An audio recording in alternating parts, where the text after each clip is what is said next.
everybody, it's Mark here. Thought we'd take a look today at my brand new guitar. I picked up an Epiphone Riviera the other day, and man, am I really happy with this. I've heard it said you need a guitar that speaks to you, and I've had some good guitars. I've played a lot of guitars over the years, but I think this one may turn into being my favorite before long. We'll have to give it some time and see, though. One thing I like about it is the Riviera is an Epiphone design. It's not a copy of a Gibson.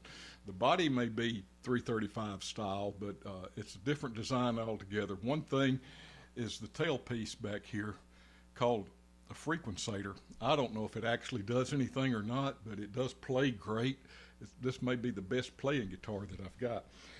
From what I've been able to find, this extends the bass strings here, and you have to put more tension on them when tuning them to get them up to pitch, so and less tension on the treble strings, so that's supposed to make it feel more even up here on the neck with the left hand.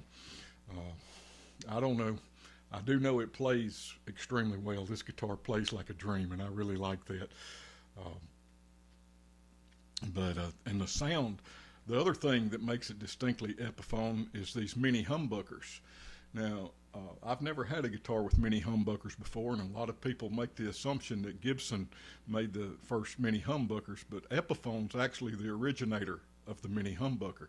Gibson did do one that's the construction's a little bit different on for their Firebird pickups, but the mini humbucker itself was started by the Epiphone company. And I think the Riviera was first released, I'm trying to remember, early 60s, 61 or 62. So this is not one of the inspired by Gibson line, or as you might think of an Epiphone as a budget Gibson. This is as close as you can get these days to a true Epiphone.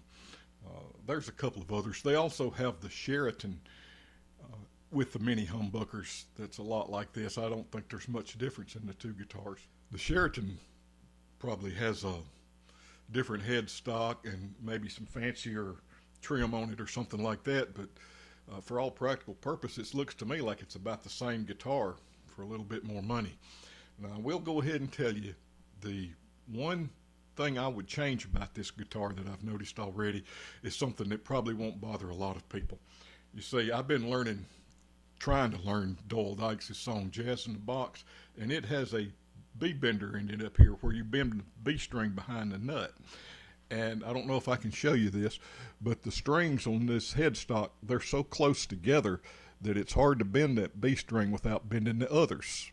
So that may take a little work. I may just have to save that song for a different guitar. But that's the only thing about this. You know, I've heard people say you need a guitar that inspires you. Well, this one, I think, I've only had it now for about 24 hours. I think this may become my favorite guitar of all time. I'll give it a little bit more time before I really come to that judgment for sure. But the thing is, I love the sounds that it gives me. All three settings are useful, and with the pickup selector. And the thing is, you need a guitar that inspires you. We know I've got hearing problems, so I may hear it different than most people do. It just makes me want to play more and inspires me to play and be a little more creative. The thing is, the people listening to us play probably don't care whether you're playing a Telecaster, a Stratocaster, an arch top guitar, or whatever, Les Paul. They don't know the difference. They're just listening to what you play. It's the guitar player himself that needs to be inspired by the tone he gets and all with his playing. So anyway, that I am thinking about, I might remove the pick guard. I think it may look better without it. I don't know if I'll do that yet or not. I'll give that some thoughts. Let me know what you think. Anyway, I think it's a beautiful finish. This is the Royal Tan finish. And I should have done an unboxing video when I got it. I will tell you that the action was pretty high. I got almost all of it simply by lowering the bridge. I did tweak the truss rod up here just a little, maybe an eighth of a turn to get it where I wanted it. And it's got a very light action. Takes a very light touch to play this guitar now. You can find a lot of other YouTube channels that'll give you more of the specs on it. I'm going to just give you the general rundown of it, tell you how much I like it, and I think I'll see if I can play you something to let you listen to it to end this video. We'll try this on the neck pickup.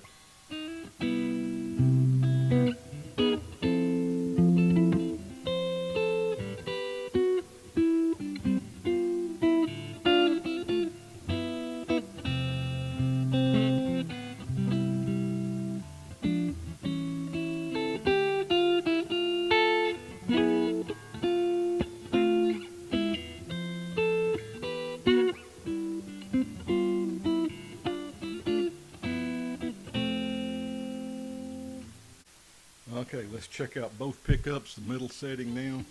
I'll see if I can play a little bit of Deep River Blues.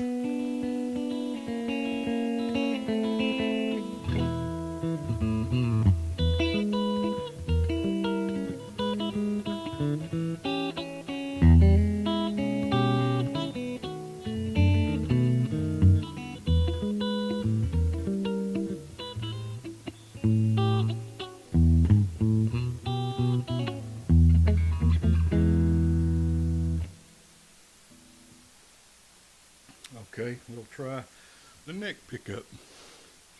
Let's see. My idea of a little bit of Skinner.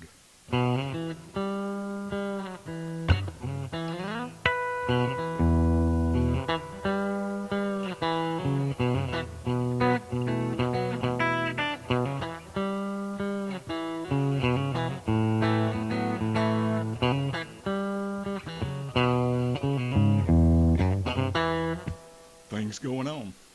Anyway, hope you liked it. If you get a chance, check out one of these Epiphone Rivieras.